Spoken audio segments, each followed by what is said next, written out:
want to get into their house, but without power out there, they're not going to have water, they're not going to have AC, so we have to do it in the right steps and in the right manner. And how many are here? I don't have an exact estimate on how many people are displaced currently, but I know there's approximately 158 PG&E customers without power. The family here told us that you guys told them that they wouldn't hear up until Saturday. Can you confirm that? That information didn't come from me, and again, it's an ongoing investigation. I'm not going to comment any further.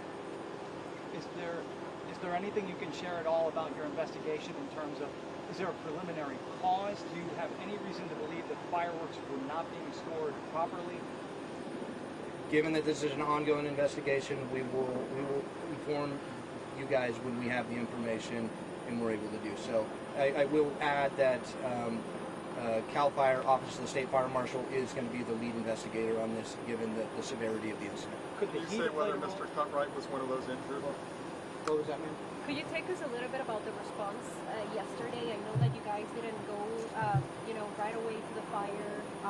There was a wait until you guys got to the scene. Could you tell us a little bit about the response yesterday? The question was if I could give a little bit of details on the actual response from our units at the initial response. In the initial response, obviously, given the magnitude, if you guys haven't seen the videos, this was well visible from a surrounding area.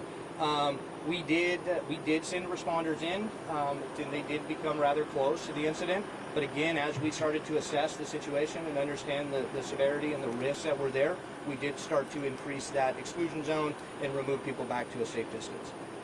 What kind of facility is this? Does this store fireworks year-round, or just because we're ahead of the 4th of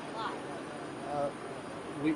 We know that the property is a pyrotechnics company that does do commercial display types of fireworks. So year-round, they're stored there.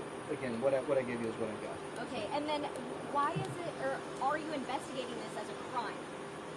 I'm not going to comment on the ongoing investigation. Again, the State Fire Marshal is taking the lead on the investigation.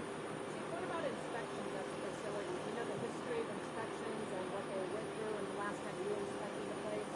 I don't have any records on me, obviously, when the last time they were inspected. I can say that we have done site visits at the location, and we were aware that these facilities were there. And they passed your safety inspections? Again, I don't have that information on those inspections.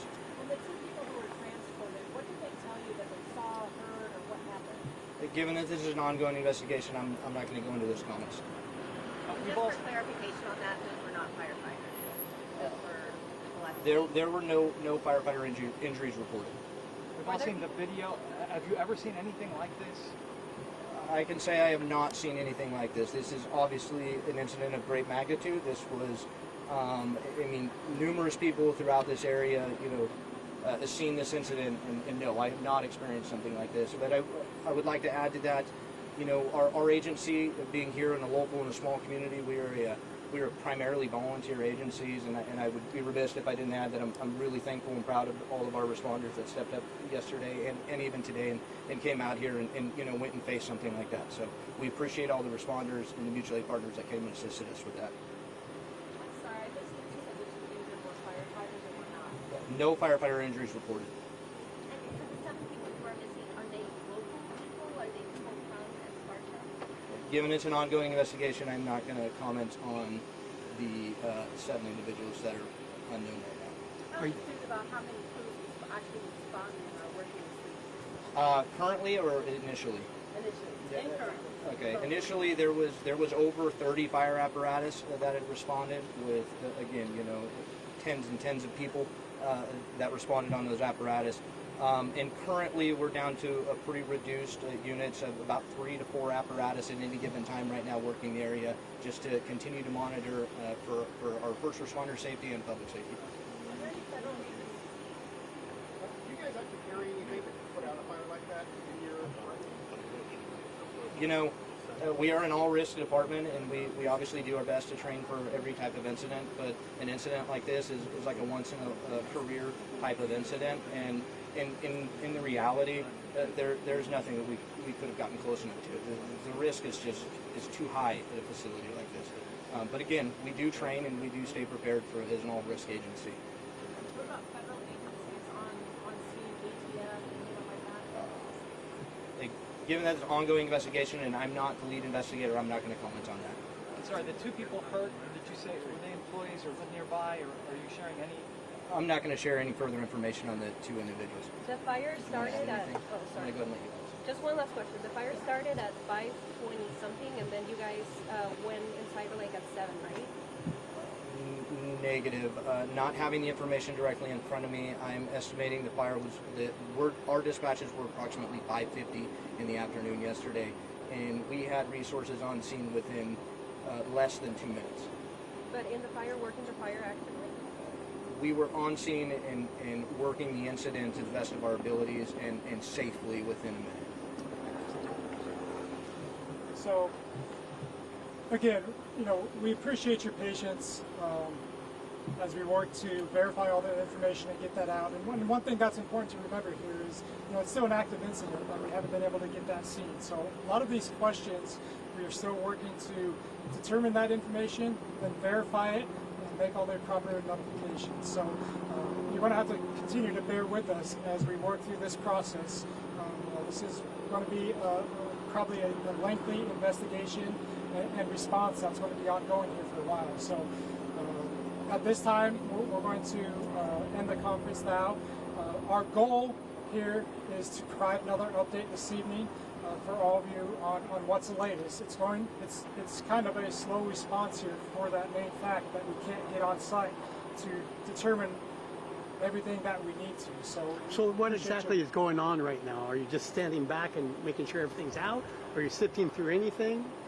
Well, a lot of the process right now is we do have aerial reconnaissance going on, and that has been a big portion of the investigation at this time. But until it is safe to have first responders get at site, we don't know when that's going to be. So that's where it's going to be. But again, What is the bar for getting Fireworks are in that facility. Is the owner able to tell you how many explosives, how many fireworks that you're dealing with? well, so yeah, this location is believed to be owned by an active pyrotechnic license holder.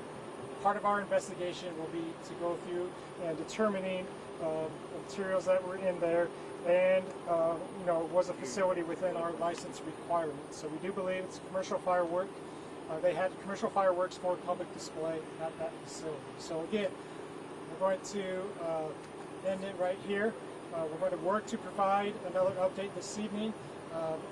If there is something specific that needs research that we can work to collect for you right now, once we're done, I'm going to hang around and I can take those notes down and work to get you all that information. So, What about the people? Like concerned family members? What about the people? What about you finding a message you might want to get out to the public who might just be concerned to see the videos, huge explosion, huge shot, fire? Maybe message you might want to get out to the public, to the family. so the greater, what do you want to address that one? So, as far as a current threat to the greater Esparto area in Misiola County, there's not a greater threat at this time. You know, we are working on reducing that size of the threat zone, which is right now where that evacuation zone is in place. So residents of the greater area at this time are not under that threat. The ones that we're working to get them in, we're trying to determine that information through our investigation and through the whole process to see when we can start getting more folks in around the area. But for the greater vicinity, folks outside of the evacuation zone are not currently in danger. This is just a quick follow-up on the license holder question that you had. You said that they're allowed to, under the license, to operate, you know, pyrotechnic shows, these pyrotechnic shows. Are they allowed to sell those pyrotechnics on the side as well? No, I don't believe I said it that way. We said we believe, you know, the facility has commercial fireworks for public display. And we're working, part of the investigation, we'll be working to determine everything under that and what met the license requirements. Again, why is it a crime scene? Well, it's a crime scene because this is a very major incident, and the Office of the State Fire Marshal is leading that investigation, and we have to preserve the area for both to be able to conduct that investigation, as well as the safety for everybody involved, both responders and the general public. Officer Jason Clay. This investigation is going to be extended. we don't have a timetable on how this is going to take because we don't know how long until we can get on site and collect all the information.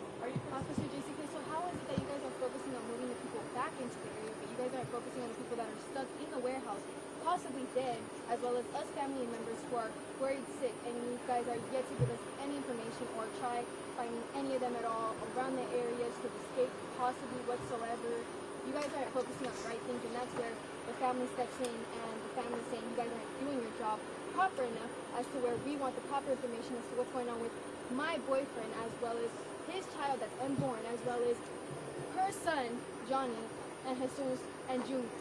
3 people that we've been focusing on. We were here since yesterday and have yet to receive any information, have yet to see any efforts, and have yet to see anybody go to try and find anybody at all who was stuck in the warehouse, who was trying to escape, who was possibly stuck under any of the debris of the warehouse. First of all, I'd like to issue apologies for the situation that we're all in here and wanting to collect that information. The reason we have not been on site to do that is because the danger presented and ongoing danger at the present. You guys are supposed to deal with the danger, so why is it that you guys aren't dealing with it yet enough? This is turning into a crime scene, and it seems like you guys are in on it, in a way. Well, we are doing what we can from the site through aerial investigations. Once that is safe for us to get on site, then we can probably do a little bit more. And we are. That you guys are more worried about the civilians and the materials and the people moving in and re-energizing the houses or whatever the situation may be, but you guys aren't worried about the possible dead bodies, the possible. Well, that's a big concern of us. We want to get to the bottom of this. You guys are more concerned about the people moving back in that evacuated. You guys should be more worried about finding the people first and then worrying about the people who had evacuated. Those are people who are possibly lost their lives because of you guys not doing your job well enough, and because you guys not taking your job as serious as you guys supposedly do, and if you guys supposedly are first responders and you guys were there 2 minutes after the situation. If it was 2 minutes after the situation, my boyfriend, my brother-in-law, and my other brother-in-law possibly would have been out. There was also a 17-year-old inside of that warehouse. Were you acknowledged to that? My boyfriend's 18. There was a 17-year-old, an 18-year-old, a 23-year-old, and how old was he? And 28. And you guys aren't focused well enough on the people in there. When there's families sick to their stomach, losing sleep, being able to eat, drink water because of you guys not responding how one should. I have never seen policemen, firefighters lack their job and slack it so hard. And you can look away all you want, but this is the truth. We're all sick to our stomach, and we're all waiting on the information that we should receive until Saturday, when I want to know today. I want to know by tomorrow. As do we. We want to know that information right away. But you guys aren't trying well enough. We are working through the process to get there so we can determine that all, inform our family members of the 7 individuals. So it's a painful period. We completely understand that. Don't take that we are not doing everything we can to get to the site to confirm, get information about the 7 individuals we were missing. So I'm completely sympathetic with the people who have evacuated have moved in. I feel like you should have brought that situation up first. The 7 unaccounted for, the people who were stuck in the warehouse. That should have been the first piece of information that you have released. Not about the people who have evacuated. The people who evacuated are safe. The people who evacuated are okay. The people in there are possibly dead, have no life, and guess what? Their families have yet to know any information. I feel like that's the first piece of information that you should. That's the first piece of information that you guys should release. That's the first thing that you guys should be focusing on, besides the other people. That's like the second priority, the third priority. The first priority is the people. Okay, They're probably struggling, stuck under the We should tree. go on to the next question so we can continue. What is, based on what this young woman said, what is the basis for determining when it's safe to go in? What are the criteria that you're going to be using to say you can actually go in and look for the family members here and the boyfriend? It's tough to give a definitive answer on when that is going to be and what that actually looks like. And I just want to say I really understand your frustration, and I'm sorry that we can't give you all of the information you want. I really mean that. We don't want to have to stand up here and not give you the information that you want. And I just wanted to give you that because I felt you deserved that. To get back to that question, though, again, we don't have a definitive answer. We are going to work together with our partners in the lead agency that's doing the investigation on this to determine when the site is safe to get that close to the incident. And with that, I appreciate you guys all coming and being patient with us, and we will advise when we do another one of these updates. Could you So just thank you guys. describe the scene?